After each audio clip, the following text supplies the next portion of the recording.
Pakistan, China సైన్యంతో ఘర్షణ వాతావరణం ఏర్పడిన ప్రతి సందర్భాల్లోనూ మనం తరచుగా వినిపించే మాట పీఓకే, ఎల్ఓసి, ఎల్ఏసి అనే పేర్లు మనకు వినిపిస్తాయి. అయితే చాలామందికి వీటి గురించి అంతగా తెలియదు. ఇంతకీ ఈ పేర్ల వెనుక ఉన్నటువంటి అర్థం ఏంటి? ఇవి ఏ ప్రాంతాల్లో, ఏ దేశాల నడుమ ఉన్నాయి? ఇంతకీ ఇవి ఎలా ఏర్పడ్డాయి? అనే పూర్తి విషయాలను ఇప్పుడు తెలుసుకునే ప్రయత్నం చేద్దాం.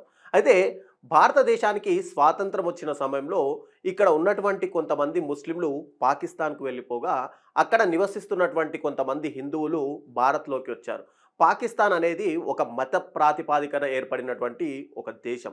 అయితే భారతదేశం, పాకిస్తాన్ స్వాతంత్రం పొందినప్పుడు జమ్మూ మరియు కాశ్మీరు ఒక రాజు ఆధీనంలో ఒక సంస్థానంగా ఉండేది. దీనిని మహారాజా హరిసింగ్ అనే వ్యక్తి పరిపాలించేవారు. 1947 అక్టోబర్‌లో పాకిస్తాన్ మద్దతు గల కబిలా దళాలు కాశ్మీర్ పైన దాడి చేయగా మహారాజా హరి సింగ్ భారతదేశం సహాయం కోరారు. లిఖితపూర్వకమైన ఒక ఒప్పందం చేసుకొని జమ్మూ మరియు కాశ్మీర్ను భారతదేశంలో విలీనం చేశారు. అయితే 1947-48లో జరిగినటువంటి మొదటి భారత పాక్ యుద్ధం తర్వాత యునైటెడ్ నేషన్స్ మధ్యవర్తిత్వంతో ఒక తాత్కాలిక సీజ్ లైన్ అంటే లైన్ ఆఫ్ కంట్రోల్ అనేది ఒకటి ఏర్పడింది. మనం చూస్తే గనక భారతదేశము మ్యాప్‌ని చూస్తే ఈ లైన్ ద్వారా కాశ్మీర్‌లోని కొంత భాగము పాకిస్తాన్‌లోని నియంత్రణలోకి వెళ్ళింది. అయితే ఏదైతే మనం ఇప్పుడు చెప్తున్నామో ఈ ఎల్ఓసి అనేది ఈ ఎల్ఓసి దాటిన తర్వాత ఏదైతే పాకిస్తాన్ ఆక్యుపై చేసుకుందో దానిని మనం పీఓకే అంటున్నాం. అంటే పాకిస్తాన్ ఆక్యుపైడ్ కాశ్మీర్‌గా అయితే మనం సంబోధిస్తున్నాం. ఇది పాకిస్తాన్ ఆక్రమించిన భాగాన్ని 2 భాగాలుగా విభజించింది. ఈ పాకిస్తాన్‌ని ఇక్కడ ఆక్యుపైడ్ కాశ్మీర్‌ని 2 భాగాలుగా విభజించింది. వాటికి ఆజాద్ కాశ్మీర్, గిల్గిట్ బాల్టిస్తాన్ అనే పేర్లను పెట్టింది. ప్రస్తుతం ఈ ప్రాంతంలో మొత్తంగా 52 లక్షల మంది జనాభా నివసిస్తున్నారు. నిజానికి పాకిస్తాన్ ఆక్రమిత కాశ్మీర్ అనేది కాశ్మీర్‌లోని ఒక భాగం. దీనిని వాయువ్య పాకిస్తాన్‌లోని Punjab province, Afghanistan Wakhan corridor, China Xinjiang ప్రాంతం, తూర్పున ఉన్నటువంటి భారత కాశ్మీరు వీటికి టోటల్‌గా సరిహద్దులుగా అయితే ఉన్నాయి. ఇక పాకిస్తాన్ ఆక్రమిత కాశ్మీర్‌లో స్వయం పాలన శాసనసభ ఉంది. ఇక్కడ ఒకటి సెపరేట్‌గా ఒక శాసనసభ ఉంది. అదే స్వయంగా పరిపాలించుకుంటుంది అని పాకిస్తాన్ చెప్తున్నప్పటికీ కూడా ఇదంతా కూడా పాకిస్తాన్ నియంత్రణలోనే ఉంది. దేశం మీద ఉగ్రవాదులు దాడి చేసే ఉగ్రమూకలన్నీ కూడా ఈ ప్రాంతంలోనే నివసిస్తూ ఉంటాయి. వారికి సైన్యం నుంచి పూర్తి సహాయ సహకారాలు కూడా ఇక్కడ టోటల్‌గా వాళ్ళకి అందుతుంటాయి. దీనినే లైన్ ఆఫ్ కంట్రోల్ అంటే ఎల్ఓసి మనం ఇందాక మాట్లాడుకున్నట్టుగా లైన్ ఆఫ్ కంట్రోల్ అని అంటారు. ఇది పాకిస్తాన్, భారత్ మధ్య ఉన్నటువంటి సరిహద్దుగా టోటల్‌గా పరిగణిస్తారు. అయితే 1947-48లో ఇండియా పాకిస్తాన్ యుద్ధం తర్వాత ఇది ఏర్పడగా ఇది అధికారిక సరిహద్దు కాకపోయినప్పటికీ కూడా తాత్కాలిక బార్డర్‌గా ఇక్కడ వ్యవహరిస్తున్నారు. ఈ నియంత్రణ రేఖ అనేది టోటల్‌గా 740 కిలోమీటర్ల పొడవు విస్తరించి ఉంది. ఇది పాకిస్తాన్ ఆక్రమిత కాశ్మీర్‌ను జమ్మూ కాశ్మీర్ నుంచి టోటల్‌గా వేరు చేస్తుంది.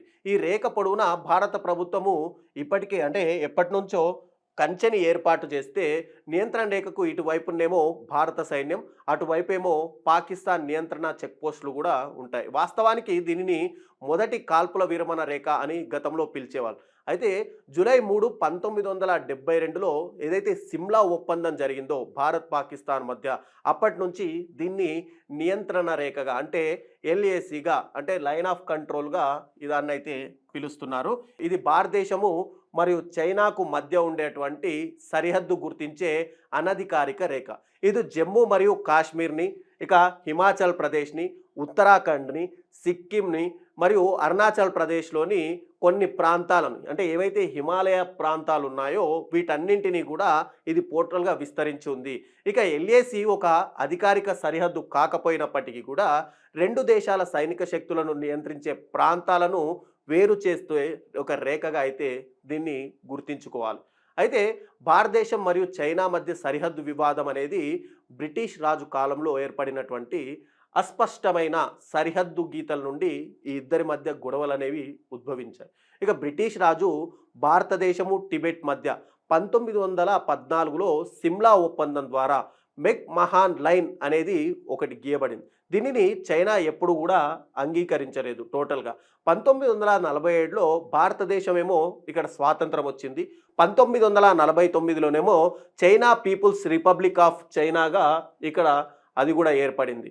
అప్పుడు ఈ 2 దేశాలకు సరిహద్దు విషయంలో 2 ఉద్రిక్తతలైతే ఏర్పడ్డాయి. ఇక చైనా ఆక్సాయ్ చిన్‌ను తన భాగంగా ఇక్కడ చూసుకుంటే గనక చైనా ఒక ఆక్సాయ్ చిన్‌ను తన భూభాగంగా పరిగణించగా భారతదేశమేమో దానిని జమ్మూ మరియు కాశ్మీర్‌లో ఒక భాగంగా అయితే చూస్తుంది. ఇక 1950లలో చైనా ఆక్సాయ్ చిన్ గుండా ఇక్కడ ఒక రహదారిని నిర్మించడం కూడా ప్రారంభించింది. దీనిని భారతదేశం అనేది 1958లో గుర్తించింది. ఈ వివాదం అప్పట్లో మరింత తీవ్రతరమయ్యింది. ఇక 1962లో భారత్ చైనా మధ్య జరిగినటువంటి యుద్ధం ఎల్ఏసి ఏర్పాటుకు అంటే ఈ ఏదైతే మనం మాట్లాడుతున్నామో ఈ ఎల్ఏసి ఏర్పాటుకు ప్రధాన కారణంగా అయితే మనం చెప్పుకోవచ్చు. ఈ యుద్ధంలో చైనా ఆక్సాయ్ చిన్ను పూర్తిగా స్వాధీనం చేసుకోగా అరుణాచల్ ప్రదేశ్లోని కొన్ని ప్రాంతాలను భారత్ నియంత్రించింది. యుద్ధం తర్వాత 2 దేశాలు కూడా వాస్తవంగా నియంత్రిస్తున్న ప్రాంతాల ఆధారంగా ఒక తాత్కాలిక రేఖ ఏర్పడగా ఇప్పుడు మనం దానిని ఈ ఎల్ఏసిగా అయితే చెప్పుకుంటూ వస్తున్నాం. అయితే ఎల్ఏసి అధికారికంగా గీయబడిన సరిహద్దు అయితే కాదు. దాన్ని ఖచ్చితమైన స్థానం గురించి భారత్ చైనా మధ్య ఇప్పటికీ కూడా 2 దేశాల మధ్య భిన్నాభిప్రాయాలున్నాయి. ఇది సుమారు పొడవు చూసుకుంటే గనక 3488 కిలోమీటర్ల దూరము ఈ సరిహద్దు ప్రాంతం అయితే పూర్తిగా విస్తరించి ఉంటుంది.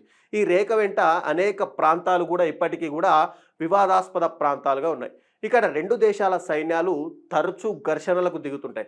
మనం ఉదాహరణకు చెప్పుకుంటే 2020లో గాల్వాన్ లోయ ఘర్షణ. అప్పటికే భారత్ చైనా ఆర్మీకి మధ్య ఉద్రిక్తత పరిస్థితులు నెలకొన్నాయి. అదే ఇప్పటికీ భారత ప్రభుత్వం మాత్రం పాకిస్తాన్ చైనా ఆక్రమించినటువంటి ఏదైతే ఆజాద్ కాశ్మీర్ కావచ్చు, గిల్గిట్ బాల్టిస్తాన్ కావచ్చు, ఆక్సాయ్ చిన్ ప్రాంతాలను కూడా ఇండియాలో భాగంగానే పరిగణిస్తూ వస్తుంది.